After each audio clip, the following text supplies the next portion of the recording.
Maxime was tipped to be a world champion and a great of the sport from his early EMX 125 days. I've been in a rehab center, you know. I was in a center with people that were really in a bad situation. And seeing how they were just enjoying the life and smiling and always have the joke in them, saying a joke or something, you know, I was like, I cannot complain. Yeah, I was rookie in the class. You know, you are coming, you don't expect anything. Romain Febvre is about to make history here. The rookie winning in the MXGP class.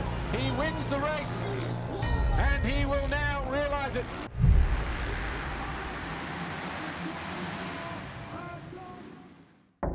I look at you then. Yeah. First of all, Ben, it's been a great season for you. Obviously, you've hit a very high level again for the first time in quite a while. How does it feel to reach those heights again and just be back to the best version of you? Because it has been a long time. Romain Febvre, big day for him. 8 points separate him and the championship leader, Tim Geiser. Is it going to be?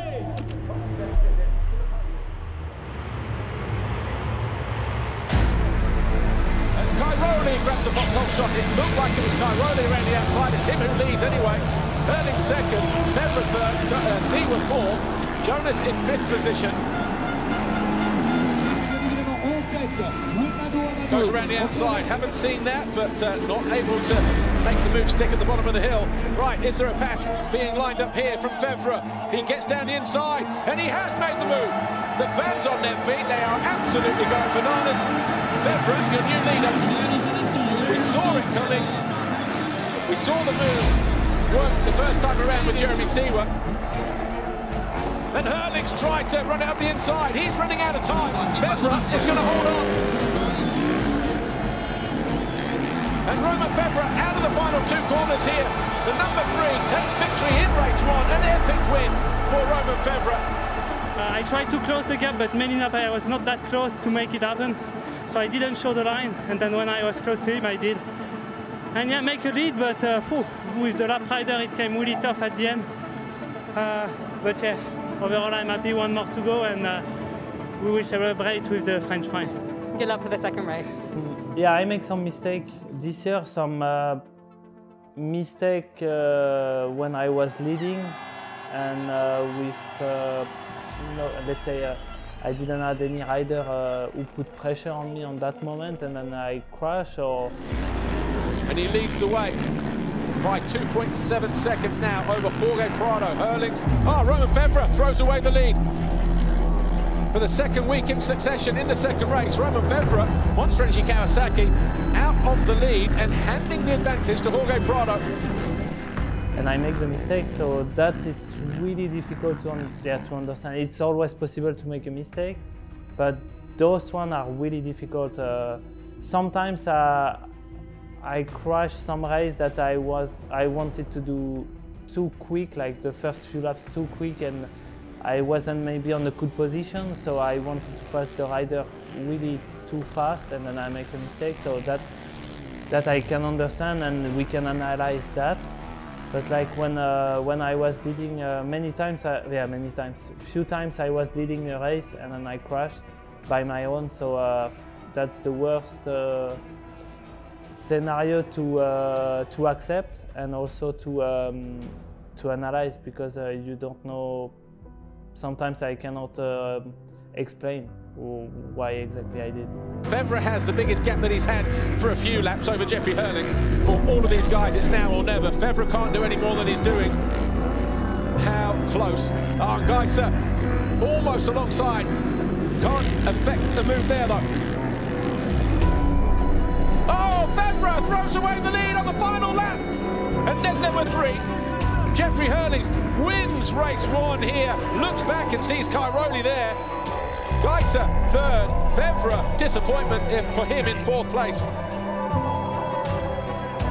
Maybe I'm not so fey, but I'm pretty surprised, honestly. I mean, I always consider this 2015 title as a unique opportunity for him to get the title, because at that moment so many riders were injured. Romain Febvre is about to make history here. A rookie winning in the MXGP class.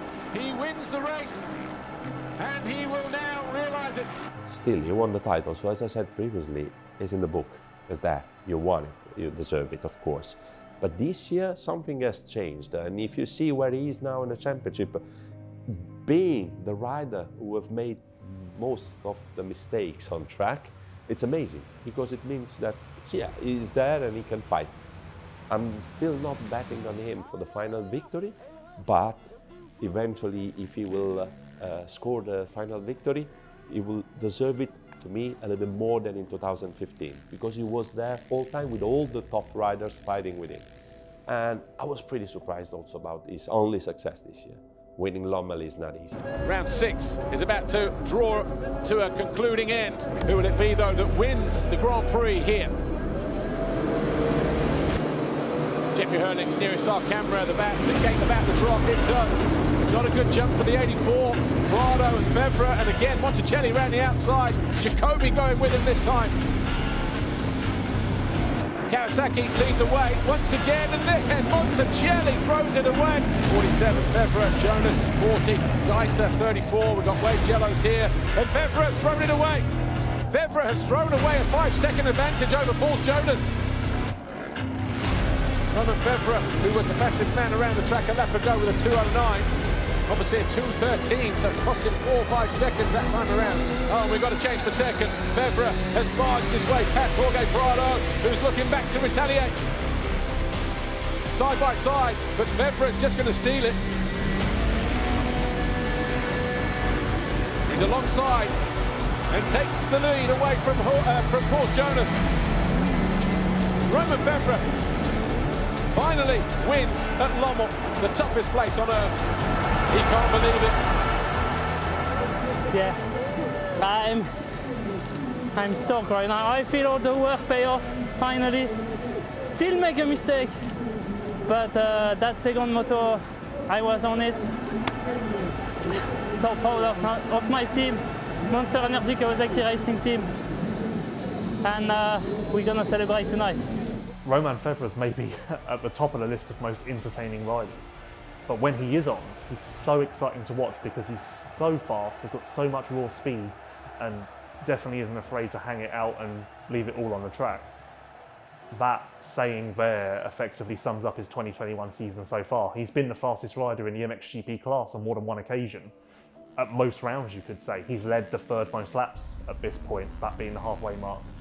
But he's also had some crashes, he's also had some mistakes, and that's cost him, because really, if you look at the positions he's been putting himself in, the speed that he's had, and effectively what he's delivered as a whole thus far this year, he should be leading the World Championship. And at the halfway mark now, with 8 rounds to go, he's only 4 points down, so we're not far from that.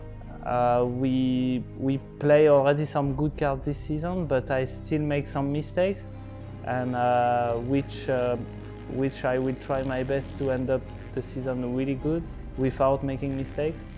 And I feel clearly that this season can be mine, so I will do everything I can to finalize that.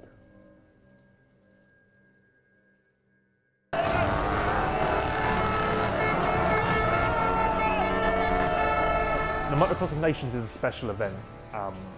Motocross is an individual sport, much like every other type of racing. Team events don't really factor in, except for one time of the year when the Motocross of Nations, or the Olympics of Motocross, fires up, typically at the end of September, and pits country against country in a unique format that mixes 450s and 250s, Americans against Europeans.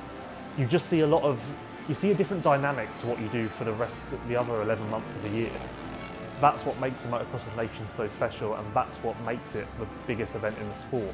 There's a reason why every fan, no matter their continent, no matter where they're based, no matter their background, there's a reason why every fan tunes into this event. Yeah, I mean, when I was young, it was a dream for me to race the Motocross of Nations, because all here in Europe, all the big guys showed up, also from the States and from any, other country. And I remember that day like it was yesterday in Sergio in 2011 when I did my first Nations. I was 17 years old. I was like, oh, did they really ask me to go to the Nations? Like, it was super cool and a great experience, because I was watching guys like, Danci, Villopoto, in TV and in magazines, and they were just heroes, and all out of a sudden I stood on the start gate and like I saw them next to me, you know, and it was like, wow, you know, I'm racing them now. They all want a piece, so, but it's not bad, it's definitely going to be good. 15-second forward is about to turn to 5, it's Blake Baggett on the inside, and this is Ryan Minapota and Ryan Dunchik. They celebrate for Team USA. The whole Team USA crew, man, it was amazing from the time we got here till now. And my favorite Motocross of Nations, the best memories I have from the first one, because it was impressive for me, and I was just, yeah, it was incredible. I will never forget that. And beside that, I loved Assen, and just because I was like doing really well, and I was up front and winning the quali race.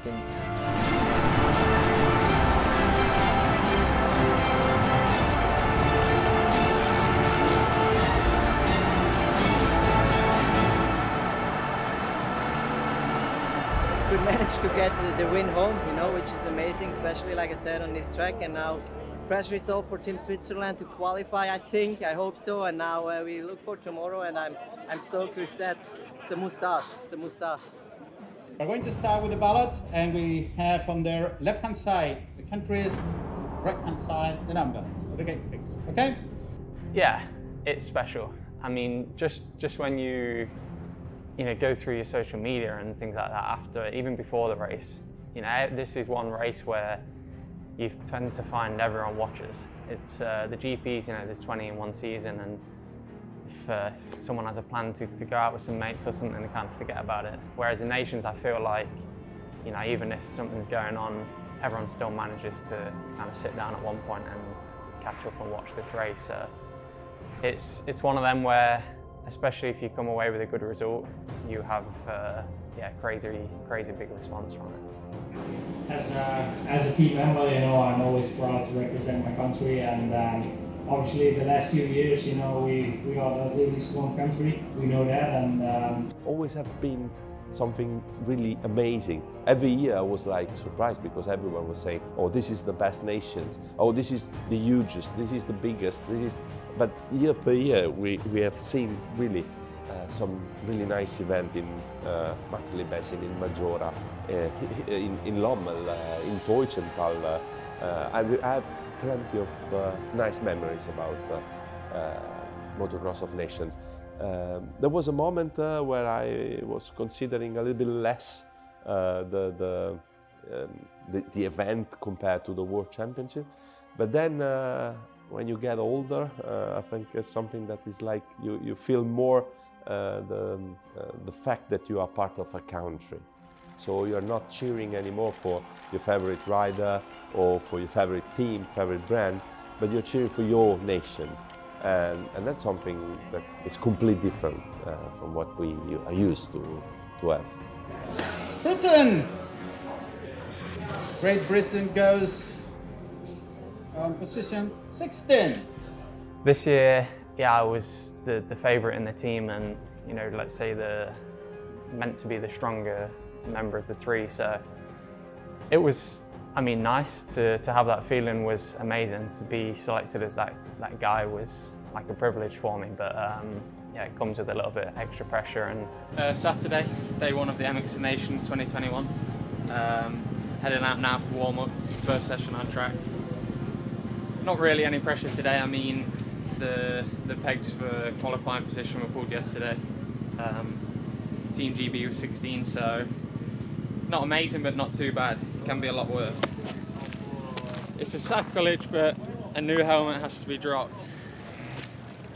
Hello everybody, welcome to the 74th edition of the FIM Monster Energy Motocross of Nations. My name's Paul Mailing. I'll be joined by Jason Thomas from Fly Racing for the qualifying races today and the main events tomorrow. The Fly Racing 15-second board goes up. We are getting ready to go racing this qualifying race here, 20 minutes plus 2 laps. Keeping an eye on our guys. We can see a good jump from Ben Watson.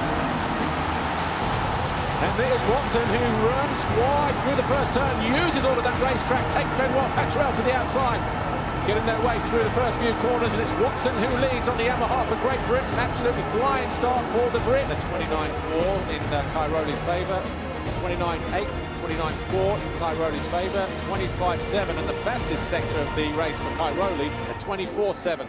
So that gap is coming down all of a sudden. Final turn, this is where the pass is going to happen, maybe end of the straight. Watson knows he's there, can't do anything about it. Tony Cairoli goes through with 2 laps to go. You see just absolutely no fight from Ben there, which I still believe there's some sort of arm pump or some sort of nervousness happening, because you see him, he's already losing the toe here a little bit, and I think he's perfectly happy to bring this home in second place. And Tony Cairoli, a week ago, we didn't even know if he was going to be here.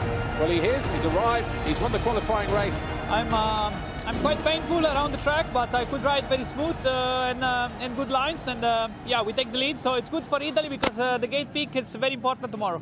Okay, best luck for tomorrow. Thanks, Tony. If you're joining us for the first time, it's not such a very warm welcome to Italy. In fact, a very wet one now. We've had rain for the last hour and a half or so. It's gradually picking up as well, but the track is still in very good condition.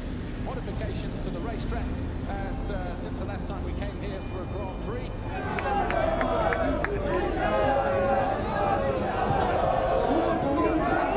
So yeah, Sunday, I mean, we came together as a team, and the strategy with the start was not really simple, but you know, you just listen to Mark in that way and kind of go with it as a team and make sure everyone's happy. And Sean, you know, with his injury with the thumb, he decided that he would just go on the outside both motors and give the opportunities to me and Conrad to kind of achieve the best we could and have that opportunity to get a good start and, you know, have that clear track, let's say. So of course, a little nerves, but most of the time it's yeah, it's excitement, and yeah, I'm just looking forward. The 5-second borders turn. We are getting ready to go. MX on 74. The burst into life here in Mantova. It's going to be a very interesting first turn. And Cairoli around the outside, and he and Koldenhoff both go down. Just what I was fearful of. That first turn, the outsides have not worked throughout the weekend, and they're already paying the price for it. So Cairoli, Team Italy, favourites Glenn Koldenhoff, the defending champions. Already drama here, going into the first corner in Mantova.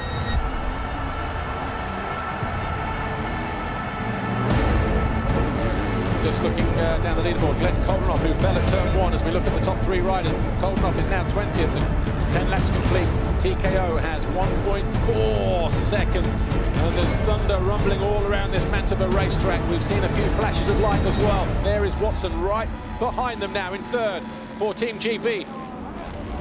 The run down towards the finish line. The Rockstar Energy Husqvarna rider and Team Denmark round out the final turn, and Thomas Gear Olsen wins race 1 here at the Monster Energy Motocross of Nations in Mantova. It was raining heavy, goggles were crucial, and it was a little, not enduro mode, but you know, you needed to stay focused to make no mistakes, and for me that was nice. Just kind of kept plugging away with each lap, and yeah, third for the first race was solid for Team GB. And I followed, of course. I mean, I'm a racer, and I've, you know, I have it in my blood. So it was, you know, nice to see, like, especially Ben, you know, he's a great guy. He's doing good for a rookie, you know. You need to give him some time. That's just normal, because the MXGP class is incredible tough at the moment. I think it's getting harder every year. I don't know really they ever stop to, you know, settle. And we are back live then with the race as it's about to go. We've got a green flag being raised imminently over on the backside of the grid. All the big hitters down the inside there. That's where we're going to keep our eye. There's a couple in the middle as well with Poirot and the number 1 of Glenn Koldenhoff, who looks like he's getting a good jump as well. But Herlitz closes the door on Cairoli. Koldenhoff with a good jump coming out of the first turn. Cole Olsen, I think, is down. He is. Good start for Ben Watson as well for Team Great Britain. Here he is, third on his Monster Energy Yamaha, the number 7. Yeah, everything was going good, and then I had one big mistake and took quite a big crash though. And oh, Ben Watson!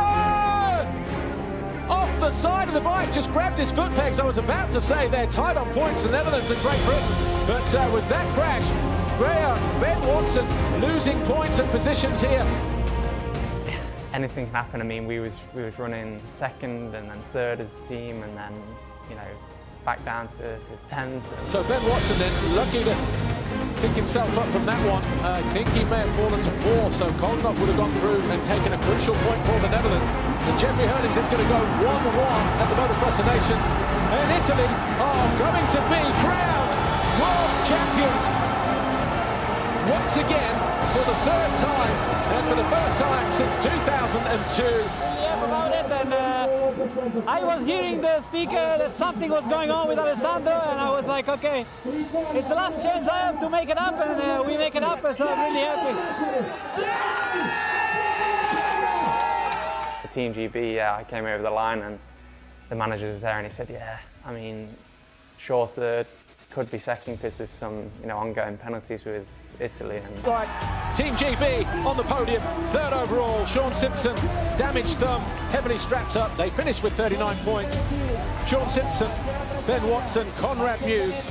Ben did amazing. I was so happy for him. I was watching the podium, and he was just like smiling all over the place already because he was, third on the podium, and then they came with the gold plate.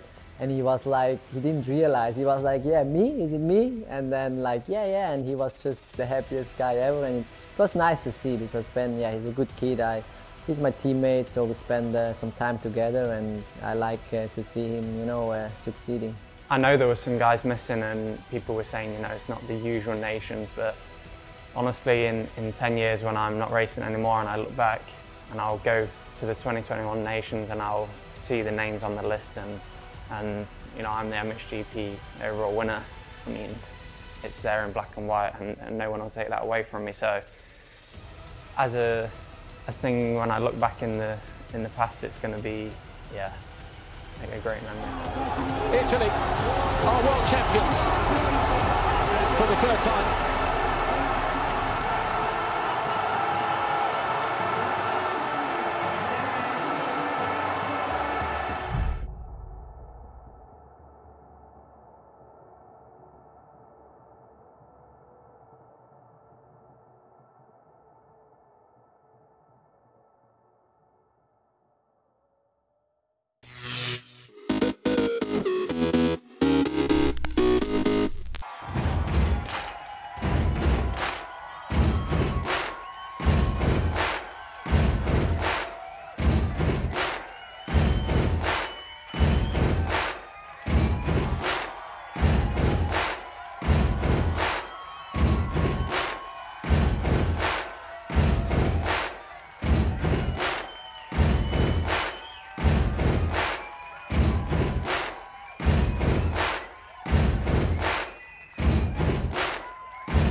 Bola Eden, I'm 24, I'm from Nigeria. I'm very passionate about arts, music and creative writing. I'm Simone, I'm 18 and I'm from Milan. I love making music and I love movies. I think his style is very colorful, very vibrant, very joyful. It takes me back to a happy place, and I love how expressive it is. I think it brings out our innate childlike individualities. I love Milan. It's an unpredictable city. It changes every day and you never know what you're gonna experience when you visit it. Art inspires my roots. It helps me express myself. It inspires the creative side of me. It allows me to express myself in every way, form and shape.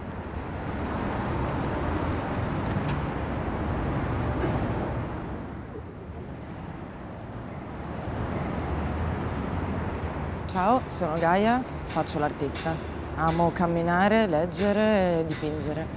Beh, l'arte, a parte essere un grande amore, è una costante di vita nel cercare bellezza. Milano la trovo una città piena di stimoli artisticamente. Abito nella zona Navigli, mi piace tantissimo anche perché c'è l'acqua, che è un elemento che era caratterizzante di Milano.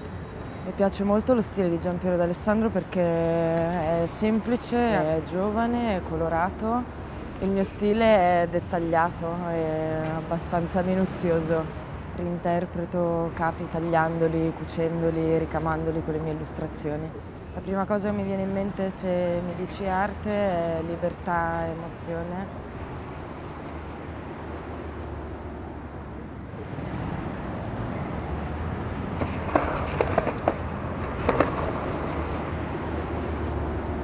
Mi chiamo Willow Scenodiete, ho 26 anni e vado in skate da quando sono piccolino. L'arte mi stimola e mi rilassa allo stesso tempo, mi permette di vedere il mondo attraverso occhi diversi.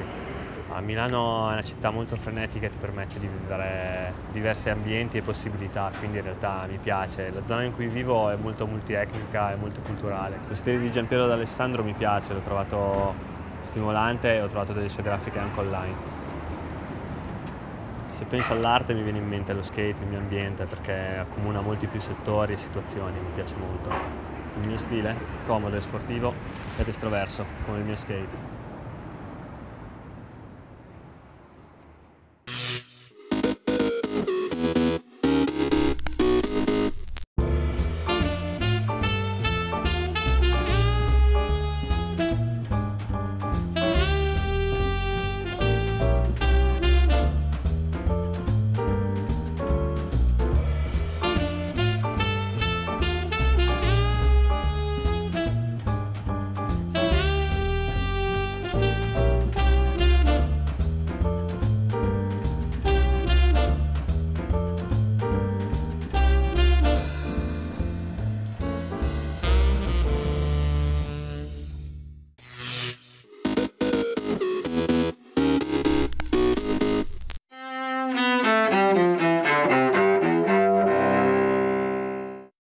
September 22nd, 1776.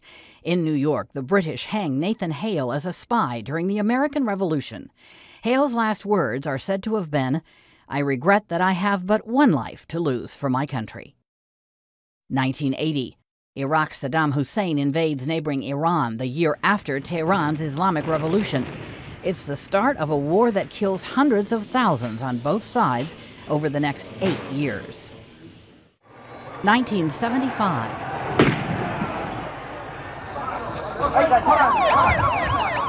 The second attempt on President Gerald Ford's life in less than 3 weeks. Sarah Jane Moore tries to shoot Ford outside a San Francisco hotel, but misses. Moore, a political radical turned FBI informant, receives life in prison. 1964. If I were a rich man, In New York, the musical Fiddler on the Roof, starring Zero Mostel, opens on Broadway. And 1989. God bless America. Also in the Big Apple, songwriter Irving Berlin dies. He was 101 years old. Among his songs, God Bless America, There's No Business Like Show Business, and White Christmas. Today in History, September 22nd. Camille Bohannon, The Associated Press.